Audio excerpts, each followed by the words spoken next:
World Intangible Cultural Heritage, Asian Poetry and Talk Show with Dr. Saheb Khandare. मित्रों नमस्कार, सवेलाई प्रणाम। जैसे कि मैं गत 5-6 दिन से नेपाल में हूँ और नेपाल के इंटेंजिबल कल्चरल हेरिटेज की खोज में यहाँ वहाँ भटक रहा हूँ। 2 दिन पहले बनेपा की एक बहुत संवेदनशील कवि शारदा घिमिरे जी का एक किताब मैंने अनुवादित किया था, उसका विमोचन धूलीखेल में हुआ। और फिर कविता की जो नींव होती है वह होती है संस्कृति।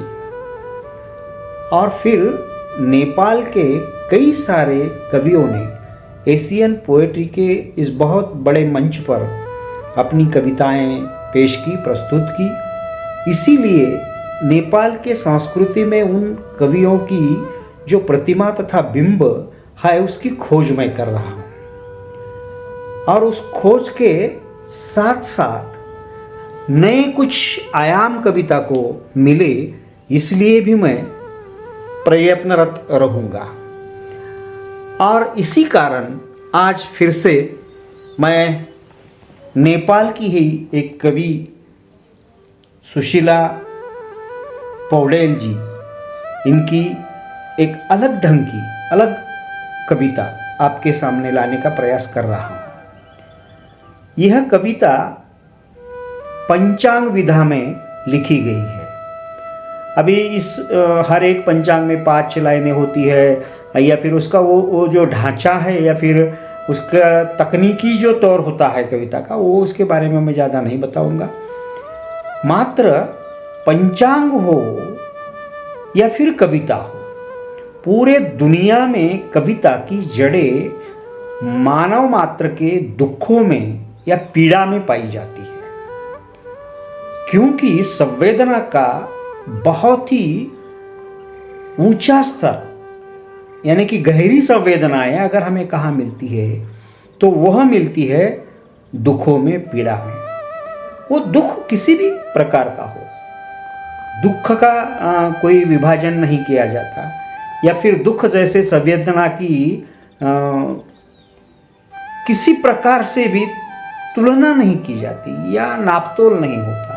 उसके लिए कोई एकक बना नहीं है। जैसे कि मुझे कांटा चुभा तो कितना दुख हुआ, या फिर मैं कहीं पे गिर पड़ा तो कितना दुख हुआ। ऐसे कई सारे छोटे छोटे उदाहरण से हम ये भी जानना चाहेंगे कि दुख की नापतोल नहीं होती। किसी महिला को शादी के बाद सालों बाद तक बच्चा नहीं होता, वो बहुत दुखी होती है। लेकिन कितनी दुखी होती है ये हम नहीं कह सकते। उसके बाद अगर 10-12 साल के बाद उसे बच्चा हुआ तो वो कितनी खुश होती है, उसकी खुशी का कोई अंदाज़ा भी हम नहीं लगा सकते, उसका भी कोई परिमाण यहाँ वहाँ पर हमें दिखाई नहीं देता। दुख हो या सुख हो, वो परिमाणों के परे जा कर के ही होते हैं, और वह एक अनुभूति के रूप में बसते हैं मन में। उस मन मस्तिष्क को झंझोड़ देने वाली जो अनुभूतियाँ होती है वही होती है कविता का कारक। अगर एक बार हमें कारक का पता चला तो फिर उसकी जड़ें ढूंढने में कोई ज़्यादा देर नहीं लगती। इसलिए दुनिया की हर भाषा में लिखी जाने वाली कविता और उस कविता में आने वाली पीड़ाएं दुनिया भर की कविता की वो जड़ें मानी जाती है। मित्रों, ऐसे ही कुछ आदमी खोता है, पाता है, वो प्रकृति ने दिया हुआ दुख होता है या फिर परिजनों ने दिया हुआ दुख होता है। दुख किसी भी प्रकार का हो, उस दुख की जो अंदर ही अंदर एक संवेदना की तीव्रता होती है, उसको लेकर के हर कवि अपनी कविता में बिंबों के सहारे वो लाना चाहता है। यहाँ पर सुशीला जी ने भी कई सारे अप्रतिम ऐसे बिंब एवं प्रतिमाओं का उपयोग करके अपने पंचांगों को सुदृढ़ बनाया है। तो चलो सुनते हैं नेपाल के सुशीला पौडेल जी की पंचांग। साहित्यिक नमन विश्वभर छरिएर रहनुभएका सम्पूर्ण आत्मीय मनमुटुहरूमा सुशीला पौडेलको तर्फदेखि हाल म नेपालदेखि बोल्दैछु। आज म मेरा केही पञ्चाङ्गहरू वाचन गर्न लागेकी छु। के कस्तो हुन्छ सुनेर प्रतिक्रिया दिनुहुन विनम्र अनुरोध गर्दछु। पञ्चाङ्ग 1। अब म नि राहदानी बोकेर जाँदैछु खाडी, घर परिवार सब छोडेर जाँदैछु खाडी। अब म नि राहदानी बोकेर जाँदैछु खाडी, घर परिवार सब छोडेर जाँदैछु खाडी। देशमा सधैँ बेरोजगार सङ्ख्या बढ्दै जाँदा, देशमा सधैँ बेरोजगार सङ्ख्या बढ्दै जाँदा ज्यानको जोखिम मोलेर जाँदैछु खाडी, ज्यानको जोखिम मोलेर जाँदैछु खाडी। माता मातृभूमिलाई ढोगेर जाँदैछु खाडी। त्यसै गरी म दोस्रो पञ्चाङ्गमा लागेँ। मनभरि पीडा बोकेर हिँडेको देखेको को छ र, आँसुको मोल कसले तिरेको देखेको को छ र। मनभरि पीडा बोकेर हिँडेको देखेको को छ र, आँसुको मोल कसले तिरेको देखेको छ र। अरूको दुःख र रोदनमा रमाउने धेरै छन्, अरूको दुःख र रोदनमा रमाउने धेरै छन्। दुःखमा रोदनलाई चिरेको को छ देखेको को छ र, दुःखमा रोदनलाई चिरेको देखेको को छ र। आफ्नो भाग्यलाई आफै पिटेको देखेको को छ र।